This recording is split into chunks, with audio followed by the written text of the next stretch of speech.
Hey everybody, this is the first entry in my Dota Diaries. I'll just call it, I actually want to call this Diary of a Gamer. So let's start there. I'm recording this video on this channel because it's part of my New Year's resolution. I've been thinking a lot about taking better notes of my life. I feel like there's a lot of times where I have useful thoughts, meaningful thoughts that just kind of float into the abyss, never to be recollected, at least for a long time. And by then, I wish I'd remembered them sooner. And so the prime motivation for this is to help me collect my own thoughts by also being able to refer back to my own diary, quote unquote, in the future. But also because I feel like these are topics that a lot of gamers think about, at least enough gamers that a lot of you told me my most meaningful videos to you were my diaries, even if they didn't get the most views. So yeah, it is December 30th, 2024 that I am uploading this. And it's because I kind of realized part of my New Year's resolution is to tackle two birds with one stone, which is to give the people who wanted the Dota Diary series to continue and have these meaningful conversations about mental health and just things that go through the minds of gamers as a whole that also apply to real life, while also helping myself keep a diary of my own thoughts. That's part of my New Year's resolution. This is something I want to do once a week. I've said that in the past, but I'm pretty determined to make as bite-sized goals as possible. And so hopefully spending 15 to 20 minutes recording this and just uploading it, no editing, no thumbnails, just go. That's the plan for now. That's my goal, is making it as bite-sized as possible for myself so that it can be sustainable.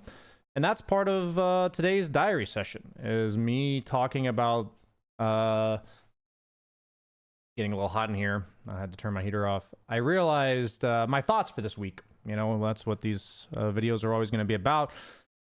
My thoughts for this week were, I remember playing Pugna a while back because he was meta and I wanted to learn him. If you don't play Dota, it's a Dota hero that requires a lot of positional awareness. And he also requires on-point spellcasting. So these were both things that I wasn't particularly good at the time. And so I wanted to learn Pugna. And in my head, it's like, I'm learning a new hero. I've done this before, yada, yada, yada. And eventually, after playing like 15, 20 games of Pugna, I still sucked. Like, more so than I would suck on most heroes that I'm trying to learn after 15 to 20 games. And at that point, I realized that Pugna required two important skills: positioning and target-based spellcasting that can also grief your team, that I was not familiar with. And it was biting off more than I can chew, right? That's what it was doing. And so I used to feel bad about that. Like, I would feel like, wow, I can't even fucking learn Pugna. Like, what's wrong with me? And it's self-talk's one thing I'll probably talk about on this series a lot. But my self-talk has definitely become more positive and more shifted towards, okay, rather than referring to yourself as a failure, let's just accept that for whatever reason, this feels really difficult to me. And let's explore it with curiosity. And what that made me realize was that every time I have this feeling, that rather than responding with harsh negative self-talk, I should try to further break down what I'm trying to learn. So in this case, I realized that the reason that it was difficult for me to learn Pugna were these two very important topics, right? So then I was like, well, if I want to learn Pugna, then I need to learn these two things separately, on heroes that require one or the other. And I think this is a lesson that can be applied to life a lot as well. Actually, pretty much all of life, where every time I think I'm going to make this goal to make a Dota Diary series, in the past, I've had these grandiose visions of what I want to do with my YouTube channel. And honestly, my entire life of content creation, and even before that, it's a learned behavior that I had up until then, was just grind, head down. And I was really good at covering up my negative feelings with success and hard work. That's something I've become aware of recently. And the fact is that now that you're aware of something, now that you're aware you're doing something, it's just not possible to ignore it anymore. That's like the power of awareness.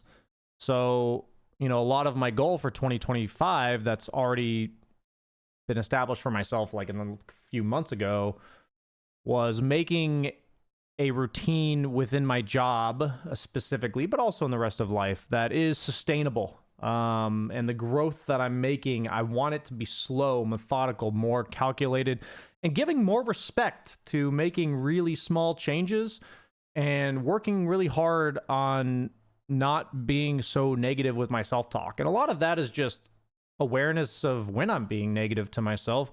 And you know, Dr. K preaches this all the time, and I am a firm believer that awareness is all that really matters. At least in Dr. K's phrase, 90%.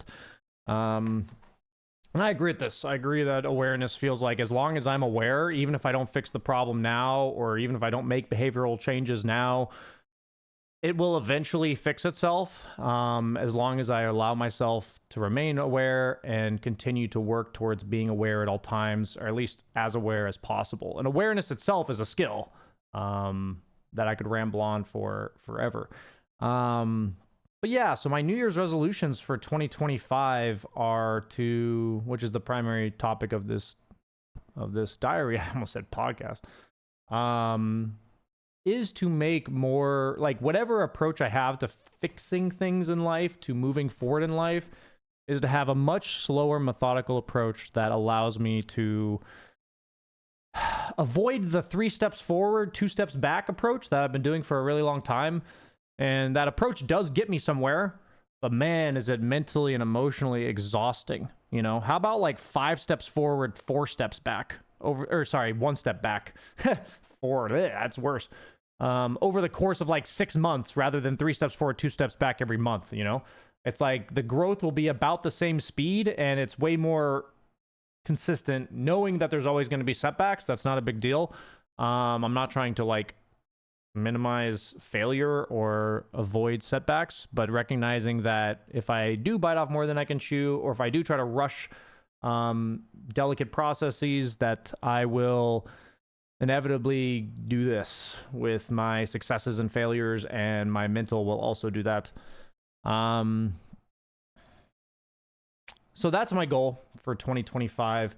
I generally want to keep these Dota Diary videos, I'm not going to intentionally keep them shorter, but I'm, you know, right, what is it, 8 minutes right now? I'm kind of aiming for, yeah, about 10 to 20 minutes, but also it's fine if I go a little under or a little over. My main goal, you know, I mentioned like that's my idea of these videos because I feel like that's about how long I normally talk. My main goal, like I said, is to just make them because it's forcing me to be mindful. It's a way that I can allow myself to just articulate my thoughts. It's allowing you guys to hear somebody that maybe you can relate to, maybe you can't, and you don't want to listen anymore. It's something I'm going to do at the end of every video is mention my Discord server as well as my Twitch channel. I am not going to be looking at the comments on this YouTube video. I feel like the subjects that I will be talking about on any of these diary series videos are not fun to have a text conversation about. They are meant to be discussions back and forth rather than here's my input. So what I'm saying is, if these concepts are interesting to you, if you like to talk about them, if you're thinking about them, if you're struggling with them, check out my Discord server, check out my Twitch channel at twitch.tv/bananaslamjamma. You can access the Discord server from there. It's in the description below that. And feel free to come to me with comments, questions in the Discord server, as well as in the Twitch channel. I would love to talk about these things with you guys, just not over YouTube comments. So, yeah, thank you so much for watching, guys, and I'll see you next week for the next episode.